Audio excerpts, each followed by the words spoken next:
Imagine attraction as a spark on a dark highway. It lights the path but won't drive the car for you. Attraction is the ignition, but it doesn't run the engine. Men often think they need a perfect script, flawless looks, or some movie scene gesture. Truth is, attraction starts smaller and simpler. It's in the way you carry yourself when you walk into a room. It's in the ease of your smile. It's in the calmness that says, I don't need to impress, but I'm glad to connect. Women sense that difference immediately. Forced charm feels heavy. Natural energy feels magnetic. Think of yourself like a radio signal. When you broadcast confidence and warmth, others pick up the frequency without effort. Posture straight, shoulders back, eye contact steady. These are silent cues that matter more than witty lines. They announce, I'm present, I'm secure, and I'm open. Attraction rarely comes from what you say first. It comes from the vibe you radiate before words even land. But here's the trap. Most men oversell. They brag, they overcompensate, they perform. That only proves insecurity. Real power comes from being rooted in who you are. If you're funny, let humor come naturally. If you're thoughtful, let curiosity guide your questions. The spark grows when she sees you're not bending yourself into a shape just to win her over. Conversation is your bridge. Not monologues, not interrogations, conversation. Ask her something real, not generic. What's something you're excited about lately? Beats. So, what do you do? Because interest breeds interest. When she feels seen, she leans in. When she feels unheard, she leans out. Keep it light, keep it genuine, and remember, listening is often more attractive than talking. Attraction is not a checklist. It's not say X, get Y. It's an emotional rhythm. Humor creates a spark. Curiosity creates depth. Respect creates safety. Playfulness creates comfort. Stack those together and the connection feels effortless. Women aren't scanning for perfection. They're sensing for presence. Can you make her laugh? Can you listen without drifting? Can you carry yourself without apology? Those are the real signals. Don't confuse attraction with attention. You can get attention by being loud or flashy, but attraction is quieter. It's in the subtle ways you stand out without begging for validation. Confidence is not shouting, look at me. Confidence is standing tall even if no one does. That difference makes her curious, makes her wonder, what's his story? Think about it, sparks don't last forever. They ignite something that needs fuel. Attraction is the start, not the finish. Once the spark is there, it's your authenticity that keeps the flame alive. Show her you're more than a surface. Reveal layers slowly. Let your actions match your words. Be consistent, be genuine, and let her discover that the first impression wasn't an act. It was a glimpse of who you really are. Attraction is energy. Carry it well and you won't need tricks. Carry it poorly and no clever line will save you. It begins the moment you walk in, long before you speak, and it grows every time you show you're comfortable in your own skin. That's the spark that turns heads and keeps them turned. Communication in a relationship is like Wi-Fi. If the signal is weak, nothing works right. Most men believe talking is enough. But communication isn't about filling silence with words. It's about transmitting meaning in a way that actually lands. You can speak for hours and still fail to connect if she walks away feeling unheard. Real communication starts when you stop waiting for your turn to talk and begin listening with intent. Listening is not nodding mindlessly. It's leaning in, catching her tone, noticing what she's not saying, and showing that her world matters to you. Attention today is a rare currency. When you put down your phone and look her in the eyes, you send a message louder than any speech. You have my focus. That signal carries more weight than promises. Presence is proof. Women don't just hear your words, they read your energy. If your body says bored while your mouth says interested, the truth leaks out. Most conflicts in relationships aren't about the big issues. They start because one partner feels invisible. A sigh ignored. A glance missed. A story brushed off. Those little missed cues pile up like dust until they choke the connection. But if you catch those small moments and respond, even with a simple, That sounds tough. You strengthen the bond before it frays. Good communication also requires courage. It's not easy to express how you feel without hiding behind anger or sarcasm. Saying, "I'm hurt," is harder than raising your voice. But honesty opens doors defensiveness can't. Vulnerability may feel risky, but it builds trust. Every time you share a real feeling, you invite her to do the same. Tone is everything. The same sentence can land as love or as attack depending on delivery. "Why did you do that?" can sound like curiosity or like judgment. Choose words carefully, but choose tone even more carefully. Softness during tough moments can calm storms faster than logic. Respect is built when your words don't cut even when you're upset. Questions are underrated tools. Not just questions for the sake of talking, but ones that show genuine interest. "What excites you about that?" goes further than, "Oh, really?" When you show curiosity about her mind, she feels valued. That value creates safety, and safety is the soil where connection grows. Another trap: assuming you already know what she means. Jumping to conclusions kills clarity. Instead of finishing her sentences in your head, ask her to explain. Let her define her own feelings. Misunderstandings shrink when you stop guessing and start confirming. Communication is a cycle. You send, she receives. She sends, you receive. If either side breaks, the signal drops. Repairing it takes humility. Admit when you misunderstood. Apologize when your words landed wrong. These small acts restore trust faster than defensiveness ever could.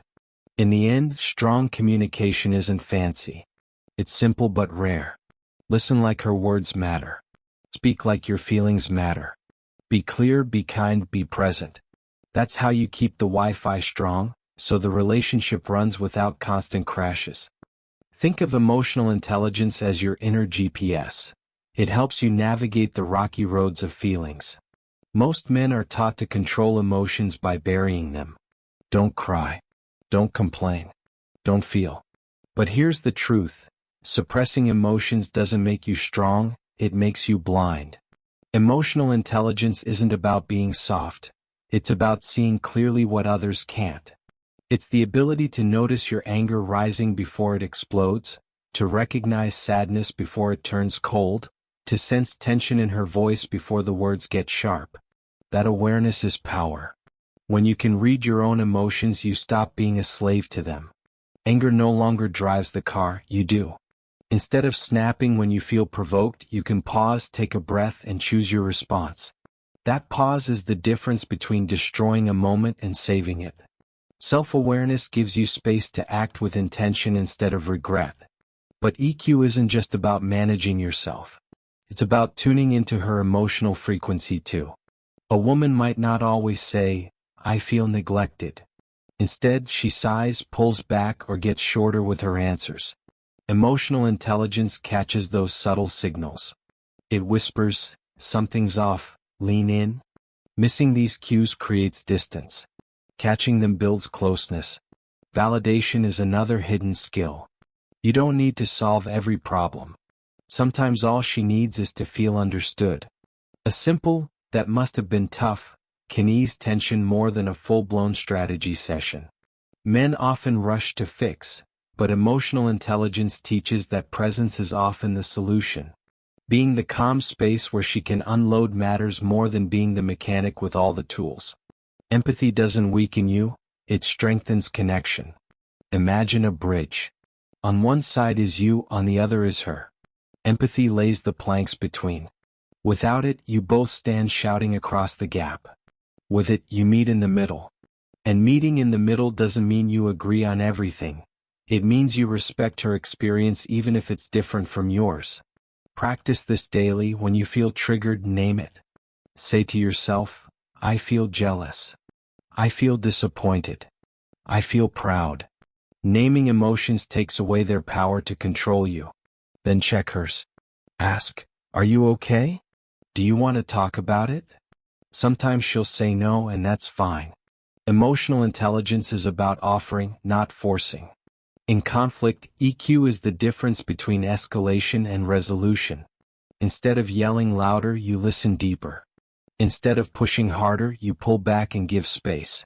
Emotional control isn't coldness, it's composure. You're steady while emotions swirl around. That steadiness makes you a rock she can lean on, not a storm she fears. Over time, high emotional intelligence makes the relationship safer. She knows you'll listen without mocking. She knows you'll share without hiding. She knows even in arguments you won't tear her down. That security makes attraction grow into respect, and respect grow into love. In the end, emotional intelligence is simple.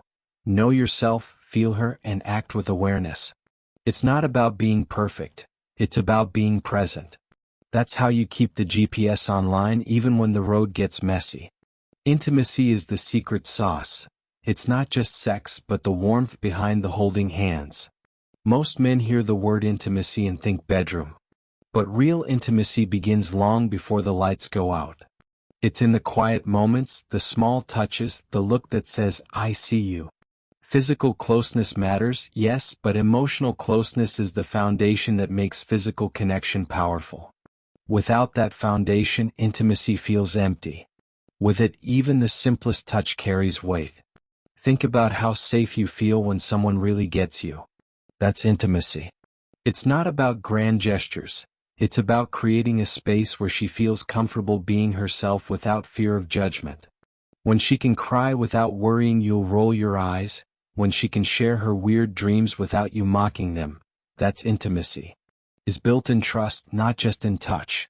Little things feed it. The hand you place on her back as you walk through a crowd. The way you lean in when she's telling a story. The random compliment that catches her off guard. These moments seem small, but they stack up, brick by brick, until she feels completely safe in your presence. Safety is the soil where passion grows. Intimacy also thrives on attention. Not surface-level nodding but real focus. When you put the world on mute and give her undivided time, you show she matters more than distractions. That presence is a kind of intimacy on its own. It tells her she's chosen. It tells her she's worth your energy. Don't underestimate novelty. Doing new things together sparks connection because it forces you both out of autopilot. A cooking class, a road trip, a hike, even a silly board game, all of these bring freshness. Shared experiences create inside jokes, stories only you two know, memories that bond you tighter. That playful energy keeps intimacy alive when routine tries to kill it. Physical intimacy is more than sex. It's affection. It's hugs, forehead kisses, holding her when she's stressed. Those touches trigger chemistry in the brain, releasing hormones that deepen the bond. Intimacy is in the softness of a goodnight kiss, in the comfort of her head on your chest, in the way you squeeze her hand when she's nervous. Sex becomes richer when these layers of closeness are already alive. Intimacy also means being vulnerable yourself. Share the parts of you that aren't polished. Let her see your fears, your hopes, your failures. Strength isn't hiding, it's opening up and trusting she won't use it against you. When you reveal, she feels invited to reveal too. That mutual openness creates a connection deeper than attraction alone. Keep in mind, intimacy isn't automatic. It's cultivated. It needs attention, effort, and consistency. The spark you feel at the start fades if you don't feed it. But when you keep showing up with small acts of care, when you keep choosing presence over distraction, when you keep sharing instead of hiding, intimacy becomes the glue that holds everything together. In the end, intimacy is the language of closeness. It's how love is spoken without words. It's the gentle reminder that passion isn't just fire, it's warmth. And that warmth, when nurtured, is what makes love last. Conflict isn't the end of love. It's the test that shows whether love has roots or just leaves. Every relationship hits turbulence. If you expect smooth skies forever, you're in for a hard crash. The real skill isn't avoiding conflict, it's handling it without burning the house down. Arguments happen because two people care. If you didn't care, you'd stay silent. But caring doesn't excuse chaos. The key is learning how to fight without destroying trust. Most men make one of two mistakes. They either explode or shut down. Explosion looks like shouting, swearing, cutting her with words sharper than knives. Shutdown looks like stone walls, no eye contact, no response, no presence. Both kill connection. She feels either attacked or abandoned. Conflict resolution means staying in the ring but fighting fair. Start with tone. You can say almost anything if your tone is steady. Anger adds gasoline to the fire, calm adds water. When you feel rage rising, slow your speech. Lower your volume. Control isn't silence, it's deliberate pacing. That alone shifts the energy of the room. She may come in hot, but if you stay steady, the flames won't spread. Next, strip away the blame game. You always, you never, these phrases build walls. Instead, focus on the specific issue. When this happened, I felt disrespected. Notice the shift? You're owning your feelings without attacking her character. Conflict resolution isn't about winning. It's about clarity. Winning an argument but losing respect is a hollow victory. Listening is your secret weapon. Not the passive kind where you wait to reply, but active listening. Nodding. Repeating back what she said in your own words. So you felt ignored when I didn't call. That one sentence can defuse a bomb. She feels hurt. And once she feels hurt, she's more open to hearing you. Sometimes the smartest move is space. But space isn't abandonment, it's strategy. Saying, I need 10 minutes to cool off so I don't say something I'll regret, is different from storming out and slamming doors. Space can reset the temperature, giving both of you breathing room before you circle back. Compromise isn't weakness. It's the art of finding the middle ground where both of you can live. Think of it like tuning a guitar, too tight and the string snaps, too loose and it makes no sound. Conflict resolution is finding that balanced tension that creates harmony.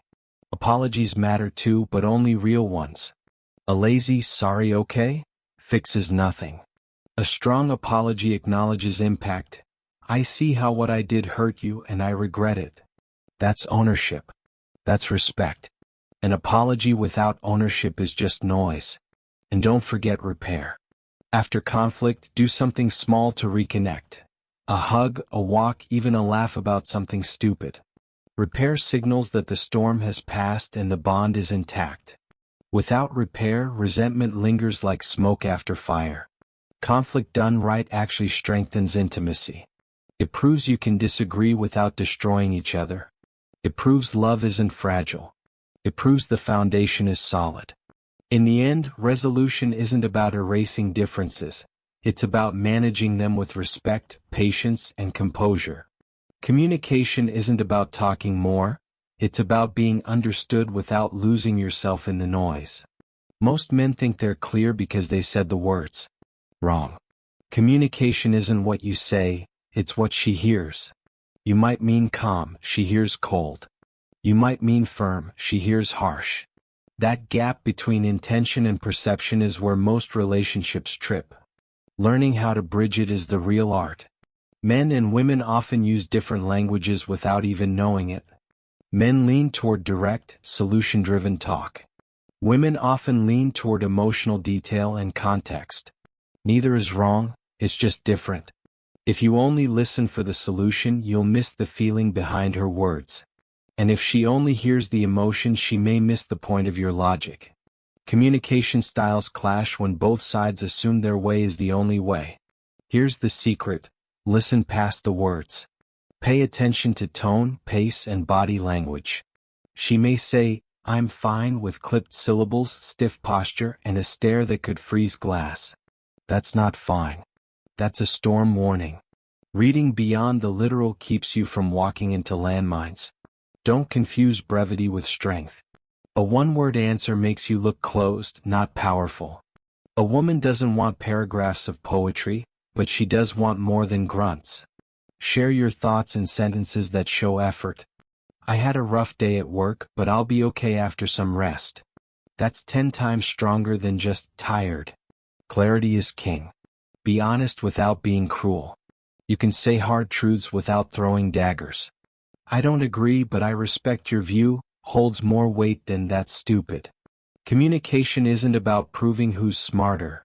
It's about proving you can handle differences without burning bridges. Humor helps too, but timing is everything. Jokes in the middle of her venting may feel dismissive. Jokes after tension has cooled can turn the whole mood around. Laughter is intimacy disguised as sound. It bonds when used wisely, but it cuts when used carelessly. Silence is part of communication too. The right pause can speak louder than a rant. But silence can also suffocate if it feels like punishment. Use silence as space, not as a weapon. A thoughtful pause shows composure. A cold wall shows detachment. Asking questions is underrated. What did you mean by that? How did that make you feel? Questions open doors, assumptions slam them shut. Curiosity shows you care to understand, not just respond.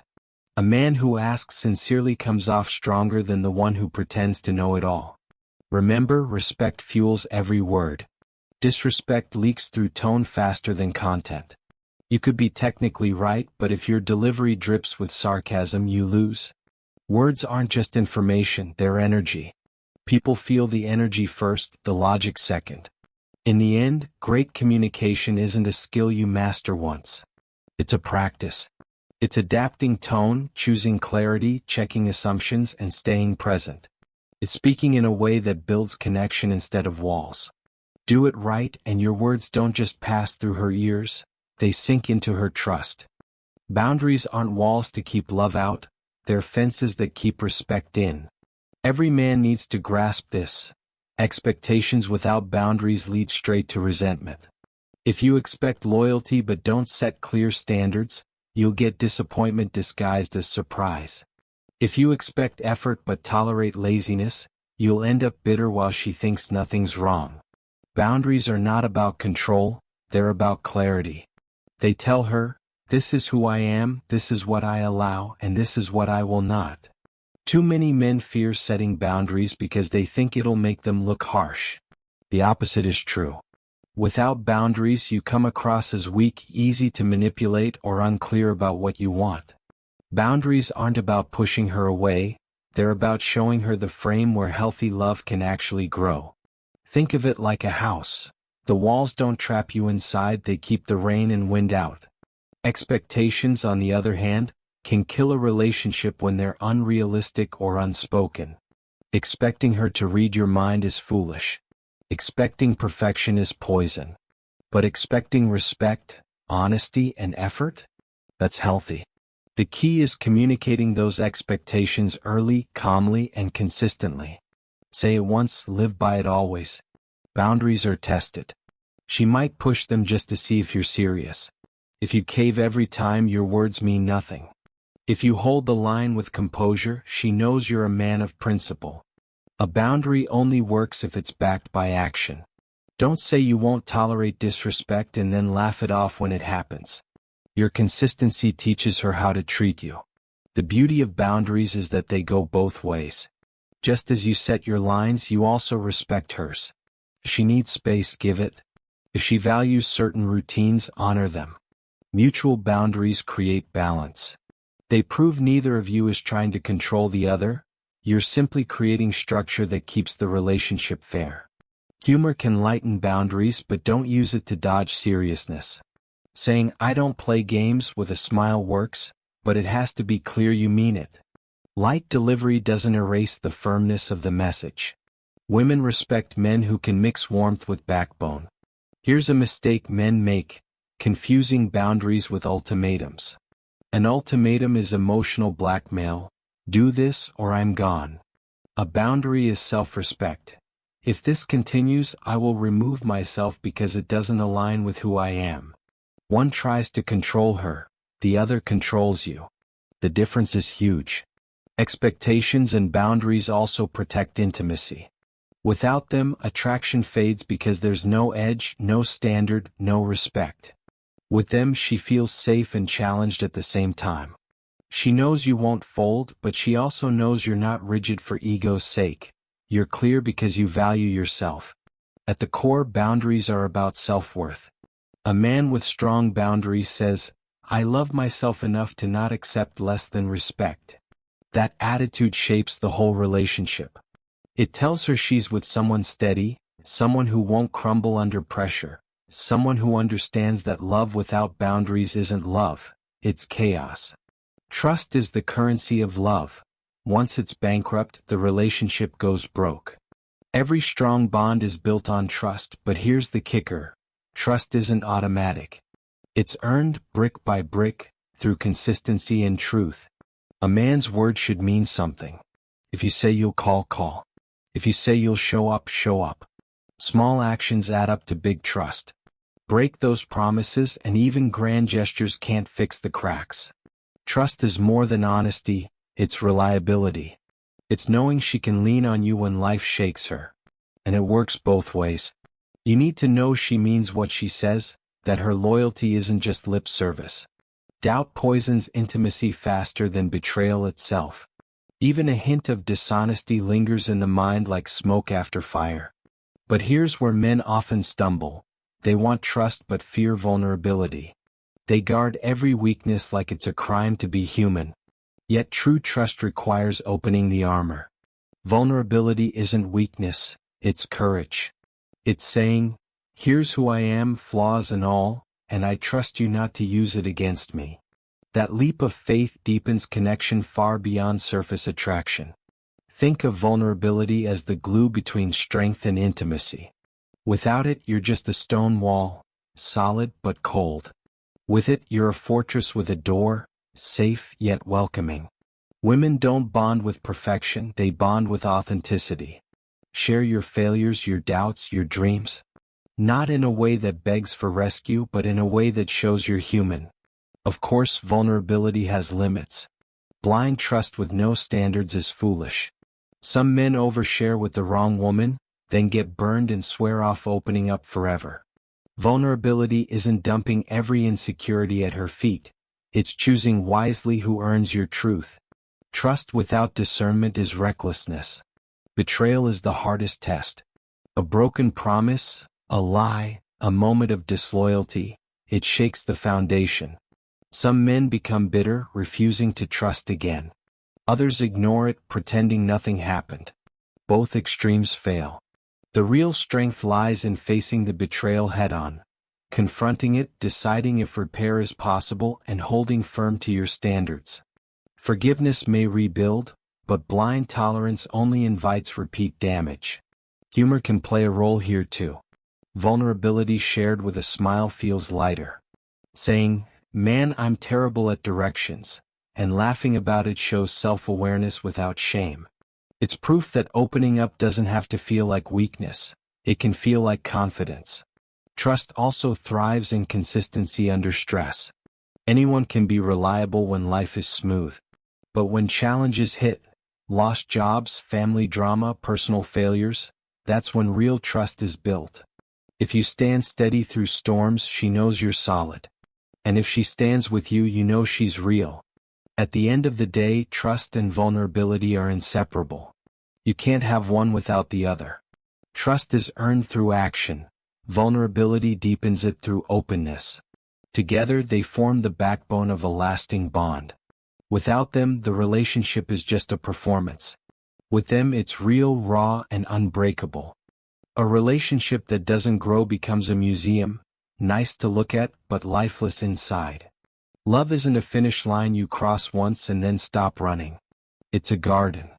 If you don't water it, weeds of boredom and resentment take over. Growth together means both people are evolving, learning, and becoming stronger versions of themselves. Not in isolation but in tandem. Most men think growth means big milestones. Buying a house, having kids, taking trips. Those are surface markers. Real growth is subtler. It's how you handle challenges differently than you did a year ago. It's how your communication sharpens. It's how your patience deepens. Growth shows up in the quiet, consistent improvements that make the bond richer. Here's the truth: stagnation kills attraction. When either partner stops developing, the relationship flatlines. Imagine dating the same version of yourself you were 5 years ago. Same jokes, same habits, same complaints. Boring. Growth brings freshness. It adds new layers to the relationship, new reasons to admire each other. One way to spark growth is shared goals. They don't have to be monumental. Learning a skill together, starting a fitness challenge, saving for a project. These create forward momentum. You're no longer just coexisting, you're building. Shared progress creates shared pride. Every small win feels like a victory for the team. But growth also requires individual evolution. You can't pour into her if your own tank is empty. Keep working on yourself, your career, your body, your mindset. A man who grows on his own inspires growth in his partner. She'll mirror the energy you bring. If you stay sharp, she feels the need to rise too. Growth is contagious. Conflict, oddly enough, is part of growth. Each argument is a mirror showing where you both still need work. Maybe you learn patience, maybe she learns to trust your steadiness. Growth is rarely comfortable. It demands adjustment. But every storm you weather together makes the bond sturdier. Curiosity keeps growth alive. Ask questions. Try new things. Don't assume you know everything about her just because you've been together for years. People evolve. If you stay curious, you discover the new layers as they unfold. That curiosity keeps the spark alive because nothing is taken for granted. Support is key. Growth isn't always glamorous. Sometimes it's her going back to school or you grinding through a tough job. Supporting each other through these seasons shows you're not just lovers, you're allies. That kind of partnership turns a relationship into a powerhouse. And here's where humor fits. Growth doesn't have to be heavy. Laugh at your mistakes, joke about your failed attempts, celebrate the silly victories. Growth can be fun when you stop chasing perfection and start enjoying progress. In the end, growth together is what makes love sustainable. Attraction gets you started, intimacy keeps it warm, but growth keeps it alive. Without it, relationships rot under routine. With it, they stay vibrant, fresh, and unbreakable. Commitment isn't a cage, it's the choice to keep choosing each other every single day. A lot of men fear commitment because they confuse it with losing freedom. But here's the truth. Commitment is the deepest form of freedom. It's the freedom to stop chasing, to stop proving, to stop wandering. It's the freedom of building something steady, knowing that the ground under your feet won't collapse. Long-term love isn't glamorous every day. Some mornings feel routine, some evenings feel quiet. That's normal. The magic isn't in constant fireworks, it's in the comfort of knowing someone's hand is always there. Passion is important, yes, but stability is priceless. Fireworks fade, foundations last. Commitment demands consistency. Not just when things are smooth, but when storms hit. Anyone can say, "I love you," when life is sweet. The real test is saying it, and proving it, when bills pile up, when stress weighs heavy, when attraction has to compete with exhaustion. Long-term love is built in the trenches, not just on the honeymoon. The mistake many men make is thinking the work is done once she's committed. Wrong. That's when the work begins. You still have to date her, surprise her, listen to her, grow with her. The moment you stop showing up, the relationship starts to decay. Commitment isn't a trophy, it's a living thing that needs feeding. Boundaries matter here too. Long-term doesn't mean tolerating disrespect or betrayal. True commitment has standards. You hold her accountable just as you hold yourself accountable. That's what keeps love alive instead of turning it into silent resentment. Humor becomes gold in long-term relationships. The ability to laugh through stress, to find joy in mundane moments, to turn routine into play, that keeps the relationship light even when life feels heavy. Laughter is the oxygen of long-term love. Commitment also means vision. Two people looking in the same direction, not just at each other. Shared dreams, shared values, shared legacy. Without vision, commitment feels like a trap. With vision, it feels like a journey, one you actually want to walk together. There will be seasons of high passion and seasons of steady companionship. Don't panic when the intensity shifts. That's natural. The goal isn't to stay in a constant honeymoon, it's to weave passion into a deeper bond that can survive decades. That's real love, not fragile sparks but steady fire. In the end, long-term commitment is about effort, not perfection. It's choosing to keep investing even when it's hard. is showing up not because you have to, but because you want to. And when both partners make that choice daily, love stops being just a feeling. It becomes a legacy. If you found value in this guide to mastering relationships, make sure to subscribe for more insights on psychology, masculinity, and building unshakable self-worth.